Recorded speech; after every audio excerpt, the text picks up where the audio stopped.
institute a new fund where one exists. Prime ministers will come and go, but the existence of a fund is not up for discussion. What is this need to name everything after one individual? What is this need? This is a democracy. It is not an elected autocracy. We need to remind this government. Now I call Srimati Mahua Moitra.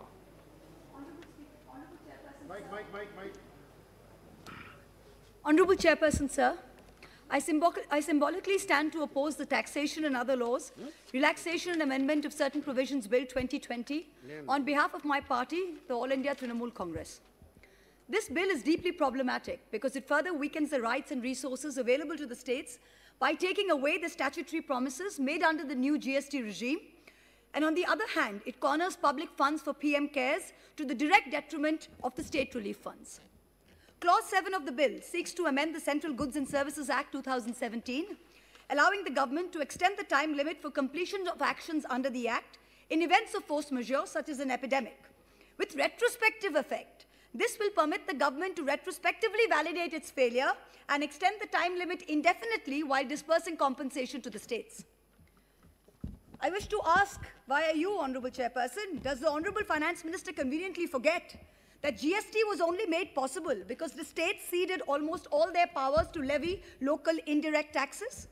The underlying promise made to the states while accepting this was that revenue shortfalls arising from the transition to GST would be made good from a pooled GST compensation fund for a period of 5 years up to 2020. This corpus was to be funded by a compensation cess levied on so-called demerit goods. The mechanism for this is spelled out in Section 7 of the GST Act 2017, which you now seek to destroy. The quantification was to be done annually. You project a revenue assumption of 14% compounded growth on the revenue of the base year, 2015-16, and you calculate the difference between this and the actual GST collection of any particular year. And please, applying this formula to the years 2021, the anticipated shortfall is 3 lakh crores. The compensation pool, however, is only 65,000 crores. But the centre cannot shy away from its responsibility. It must cover the shortfall of 2.35 lakh crores by borrowing. I ask myself, in such a situation, is incompetence force majeure? Is criminal negligence force majeure? The second insidious objective of this bill is to give a blanket clearance with no accountability whatsoever to the PM CARES fund. The origin of the PM CARES fund is steeped in non-transparency and is inherently discriminatory in nature. I was among the first citizens to petition the Supreme Court of India against the discriminatory nature of this fund, but the bench in its wisdom, while not dismissing my petition on merits, asked me to bring it up in Parliament. So here I am, moving from the corridors of judicial review to the Janta Ki Adalat. The government issued a circular on March 28, 2020, notifying that all contributions to the PM CARES fund qualified as eligible CSR contributions under Item 8, Schedule 7 of the Companies Act. But it also disqualified contributions made to the state relief funds from being treated as valid CSR activities. But this was earlier expressly permissible under Schedule 7 of the Act of 2013. So unfair treatment of identical contributions to the PM CARES and to the state relief funds is against public interest, is against public policy. It completely disincentivizes corporate contributions which the state governments would otherwise have got. It creates an unfair, unjust and discriminatory distinction against the state and chief minister's relief funds in favor of the PM CARES funds. The Honourable Minister, while introducing the bill yesterday, read out a long list of school children and pensioners who had apparently readily and happily given away their meagre savings to the PM CARES fund. But the Honourable Minister was strangely silent on the 38 PSUs that donated more than 2,100 crores to the fund. Almost 70% of the fund's corpus comes from 38 PSU donations. These are public sector undertakings, share capital subscribed to by the Government of India out of public money. Without an audit, the conflict of interest is writ large for anyone to see. I hope you remember that the Prime Minister's office, in response to an application seeking disclosure of the incorporating documents of this trust, had said this is not a public authority, hence it's not open to RTI. But the very legislative intent behind Section 135 of the Companies Act was to encourage companies to use CSR funds for local welfare activities for local communities in areas of operation. But the PM CARES fund diverts those very funds away from local communities into this dark hole where not even a speck of light can enter. Coal India has committed 221 crores to a fund, while it cannot contribute to the state relief funds of Bengal and Jharkhand, where it is 90% of its operations. ONGC has mentioned that it has offered funds from its CSR budget for the year, even though the allocation is not yet determined. Power Finance Corporation contributed 200 crores to the PM CARES fund, even though its entire CSR allocation is only 150 crores.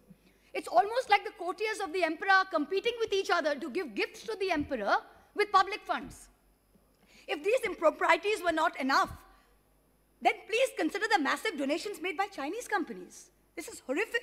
Xiaomi, a Chinese company accused of snooping on people, gave the fund 10 crores. TikTok, currently banned by this government only a few weeks ago, gave 30 crores. Huawei, banned around the world for its well-documented links to the Chinese army, gave 10 crores. Why did you take this money from our enemies? Why don't you return this tainted money?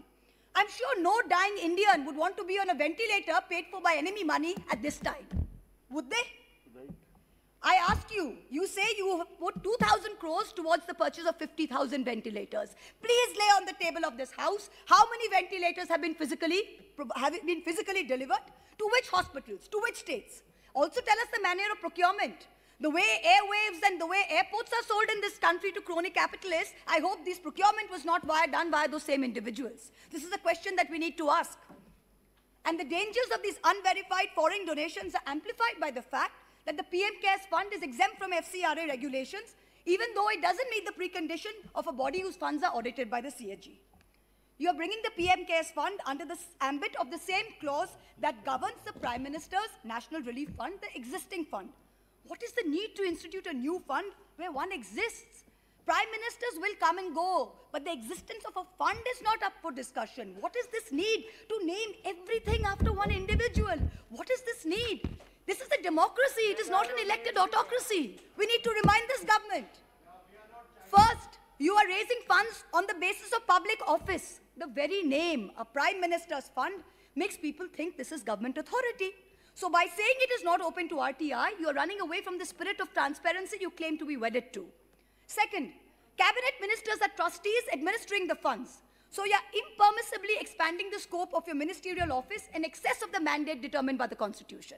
The third, you are commandeering resources. Donations are done by default. A circular issued on April 17 by the Department of Revenue under the Ministry of Finance told every officer and staff of the Government of India to contribute 1 day's salary till March 21. This would be deducted. If they wish to not donate, they should put this in writing. Tell me, in this atmosphere of fear and vengeance currently prevalent in this country, which bureaucrat, which public officer will say they do not wish to donate?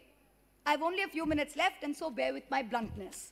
To this government, I say, stop lying to us all the time about growth rates, about migrant welfare, about expenditure, and the laughable delusion that the PM cares. Stop marketing 20,000 crore packages as relief measures when in truth it comprises money already spent and money to be given as loans, and imaginary money that will never reach the people it is supposed to.